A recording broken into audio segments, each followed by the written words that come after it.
Thanks, Las Cian Corla. It's almost a year since our COVID workplace ventilation bill passed through second stage. At that time, Minister English said that we wanted to see it speedily and effectively implemented. He was going to call me that afternoon to see how we could have regulations to get this implemented. We don't need legislation. Where are they? What's happened? We're back into winter. The issue of ventilation is going to be central in terms of the spread of COVID again. And what has the government done to ensure that workers have the right to clean air? Thanks, Chair. As Deputy, as you're aware, following our discussion that night on your private members' bill on workplace ventilation, which was not opposed by the government, I asked the Health and Safety Authority to immediately start a formal review of the existing provisions on workplace ventilation to determine what further enhanced measures could be considered. Following this review, a decision was made to update the existing regulations and to introduce a robust code of practice on ventilation in the workplace. Both the new regulations and the new code of practice are being progressed by my department officials in conjunction with the HSA. The Code of Practice for Indoor Air Quality will set out the optimum standards for indoor air quality, along with detailed practical guidance for employers and employees. A Code of Practice is an established compliance mechanism and can be referred to in legal proceedings.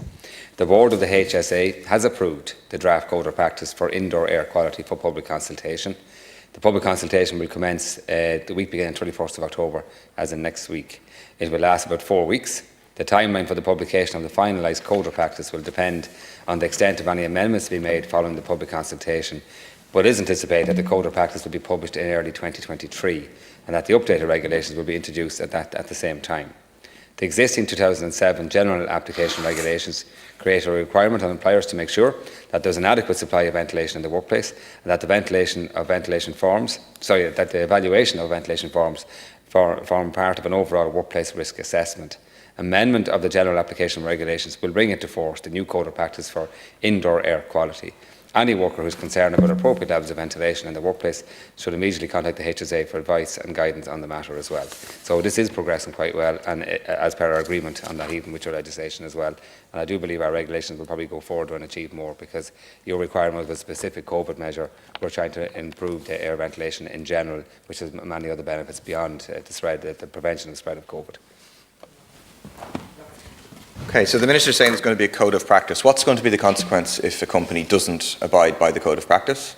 Secondly, what's the level prescribed in terms of CO2 parts per million in your code of practice?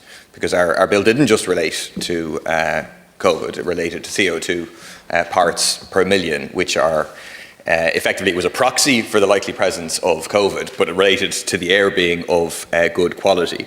Because I do think this is a moment when it's not just in relation to COVID, but we can guarantee workers access to clean air at work. It's estimated that 2 million disability-adjusted life years are lost in the EU 28 each year due to poor indoor air quality and its effects, which include but are not limited to cardiovascular diseases, lung cancers, asthma, respiratory tract infections, chronic obstructive pulmonary disease, and acute intoxication. So we need to know what the levels are, we need to know what the consequences are for not sticking to them, and obviously 2023, this is a problem. We're going into winter again, people are going to be inside more, we're going to have spread of COVID, so this needs to be done really as soon as possible. Grant, but I think the fact that the Code of Practice has been published next week, I think means we're moving it pretty quick, and it will be in place in 2023, which I must remind you is only about 8 or 9 weeks away. So it's not like we're saying this is a couple of years' time. And to be fair, there's a process to go through when you're updating these regulations. I assume you wanted this done right, so I believe it will be done right in this way it's been done.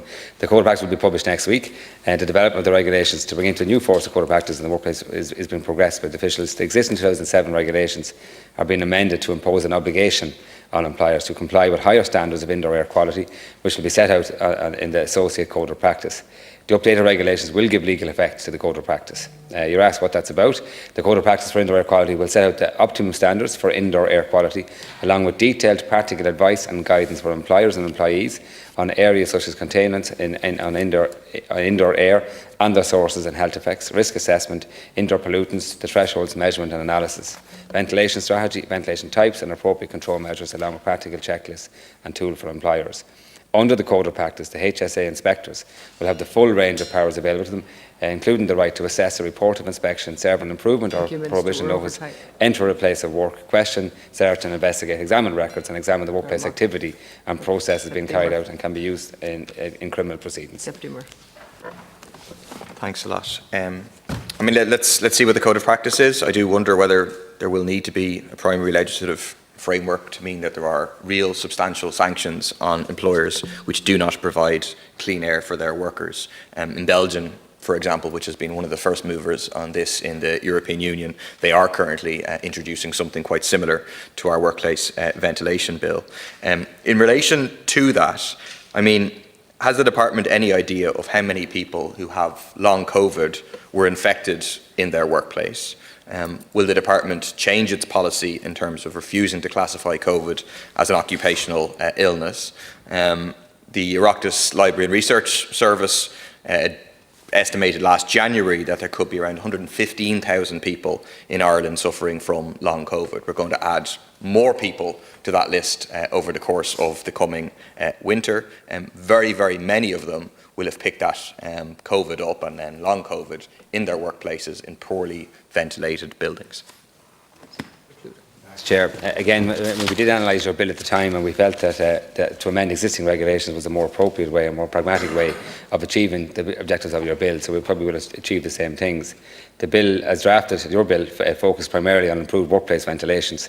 However, both the Department and the HSA believe that workplace ventilation goes beyond COVID-19. So the Code of Practice will provide a more long-term, sustainable and holistic approach to workplace ventilation and gives flexibility to further updates as opposed to primary legislation. The bill as currently drafted is quite prescriptive. It's not practical to use primary legislation in our view to deal with every single place of work, because places of work are very, very different.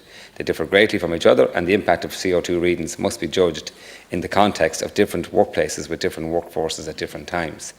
The measurement of carbon dioxide levels was recommended by the Government's expert group on ventilation as an effective method for identifying purely ventilated multi-occupant and enclosed indoor areas. The work safety protocol set out how these monitors should be used in the workplace. However, a high CO2 monitor reading is not a proxy for risk of exposure to COVID-19, but rather for identifying poor ventilation. And this needs to be fully appreciated when reading CO2 levels, and also the fact that other sources of CO2 can legitimately exist in certain workplaces. So that's why we think the regulations, which can be changed and adjusted as we move on, is important.